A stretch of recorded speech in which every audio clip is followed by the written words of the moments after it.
Bun găsit, dragilor! Dacă și vouă vă este dor de biscuiții șprițați care se făceau cândva pe vremuri, dar nu i-ați mai făcut de mult pentru că nu mai aveți mașină de tocat sau pentru că nu mai aveți dispozitivul acela care să șprițeze aluatul și să-i dea forma specifică, ei bine, am astăzi o soluție pentru voi. De altfel, să știți că faptul că aluatul trecea prin mașina de tocat nu îi aducea nici gust, nici aromă, nici frăgezime, era pur și simplu un mod de a modela biscuiții. Putem însă să facem biscuiți mult mai simplu și care să arate aproape identic ca cei trecuți prin mașina de tocat. În plus, nu ne mai chinuim, nu montăm, nu demontăm, nu spălăm mașina, veți vedea cât de simplu este totul. Cât despre rezultatul final, vă promit că veți avea biscuiți fragezi, aromați, care se păstrează în cutii de carton, în cămară, timp de 2, 3, 4 săptămâni și pe zi ce trece devin tot mai buni și mai fragezi. Avem aici lista ingredientelor pe care o găsiți și la descrierea videoclipului. Din aceste ingrediente eu am copt 2 tăvi mari de biscuiți, aproape 60 de bucăți în total.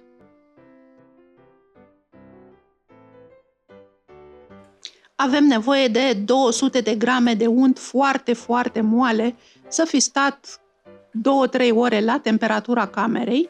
Dacă doriți să folosiți untură, puneți doar 150 de grame. Peste unt punem 120 de grame de zahăr pudră. Folosim zahăr pudră pentru că se dizolvă mai repede. Și tot aici punem și zahărul vanilat, 2 pliculețe. Un praf de sare, cam jumătate de linguriță, și mixăm totul la robot până când zahărul este dizolvat și untul devine spumos. Între timp, separăm ouăle. Vom folosi la rețeta de astăzi doar gălbenușurile pentru că avem nevoie de foarte multe grăsimi în aluat, ca să obținem cu adevărat biscuiți fragezi și care se păstrează proaspeți mult timp. Bineînțeles, puteți folosi și un mixer de mână ca să mixați untul și după ce acesta a devenit spumos, oprim mixerul, punem gălbenușurile și coaja rasă de lămâie. Ca să fie în ton cu sărbătorile, merge bine și coajă rasă de portocale. Pornim din nou mixerul și mixăm până când gălbenușurile sunt foarte bine încorporate. Dacă e nevoie, oprim mixerul și curățăm pereții vasului cu o spatulă.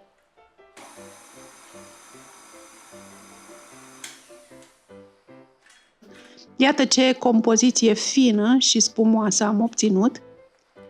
E important ca untul să fie foarte moale ca să putem obține o astfel de compoziție atât de spumoasă. Cernem făina direct în castron. Folosim 400 de grame de făină de patiserie. Nu folosim, în schimb, praf de copt la rețeta aceasta, pentru că nu urmărim să obținem fursecuri pufoase și aerate, ci dimpotrivă avem nevoie de un aluat fraged. Mixăm foarte scurt, doar cât să se încorporeze făina, să nu mai avem făină uscată în castron. Nu mixăm mai mult pentru că aluatul nu va mai fi fraged, se dezvoltă rețeaua de gluten și aluatul devine dur și cauciucat. După ce am încorporat făina, cu o spatulă sau cu mâna, adunăm aluatul într-o bilă. Așa arată aluatul. Adunăm aluatul și fie îl înfășurăm în folie alimentară sau mi-e mai ușor să îl pun într-o pungă curată. Îl presăm puțin cu palmele ca să-i dăm o formă rectangulară, pentru că îl vom tăia în 2 bucăți din care vom întinde foi rectangulare. Dăm aluatul la frigider pentru 30 de minute sau la congelator pentru 15 minute.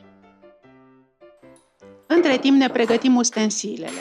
Un sucitor de lemn, o furculiță și o rolă de tăiat cornulețe. Doar atât ne trebuie. Presărăm făină pe blatul de lucru. Împărțim aluatul în 2 părți egale. O parte o păstrăm în continuare la rece, cealaltă parte o întindem într-o foaie cu grosime de aproximativ 5 mm.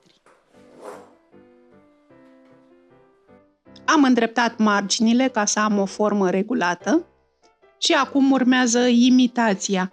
Cu dinții unei furculițe pur și simplu zgâriem aluatul la suprafață, imitând striațiile pișcoturilor care se făceau cu mașina de tocat. Cu o rolă pentru cornulețe, tăiați biscuiții la ce dimensiune doriți. Ai mei au avut 3 cm lățime și 9 cm lungime.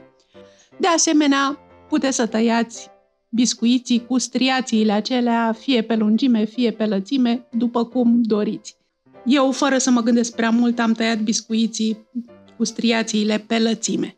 Poate ca aspect era mai bine invers, gustul este același. Aluatul e ușor lipicios, dacă s-a lipit de blatul de lucru, ajutați-vă ca mine de o racletă ca să mutați biscuiții în tavă. Bineînțeles, tapetați tava cu hârtie de copt, lăsați un pic de spațiu între biscuiți, deși nu au praf de copt și nu cresc foarte mult la cuptor. Cuptorul trebuie să fie deja preîncălzit la 170 de grade și coacem biscuiții cu căldură sus și jos doar pentru 15 minute până când devin ușor aurii pe margini. Cât timp se coace prima tavă de fursecuri, întindeți a doua foaie de aluat și la fel o zgâriați cu dinții furculiței și tăiați biscuiți la dimensiunea dorită. Ia uitați-vă ce biscuiți aurii și frumoși am obținut! Sunt foarte fragezi acum, foarte moi.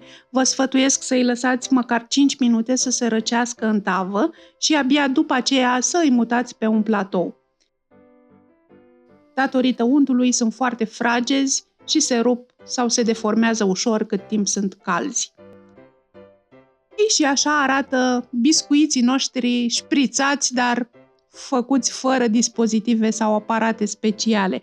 Simplu și ușor, doar cu sucitorul și cu o furculiță. Puteți să-i faceți de pe acum și să-i păstrați în cutii de carton, în cămară, rezistă foarte bine până la Crăciun. Vă asigur că sunt absolut minunați lângă o cană de lapte sau lângă un pahar cu ceai sau dimineața la cafea. Uitați cât sunt de bine copți și de fragezi, se sfărâmă atât de ușor. Dacă doriți, pentru aspect, puteți să-i presărați cu puțin zahăr pudră. Sunt foarte buni, foarte fragezi, dacă îi faceți cu unt, au și aroma aceea deosebită, pe care doar untul o poate da în produsele de patiserie. Dragilor, sper să încercați rețeta și să vă bucurați de biscuiți șprițați ca în copilărie. Abia aștept să-mi spuneți în comentarii cum au ieșit și câtă bucurie au adus în familia voastră. Revin curând la voi cu o nouă rețetă. Deocamdată spor la copt biscuiți, vă îmbrățișez cu drag, numai bine!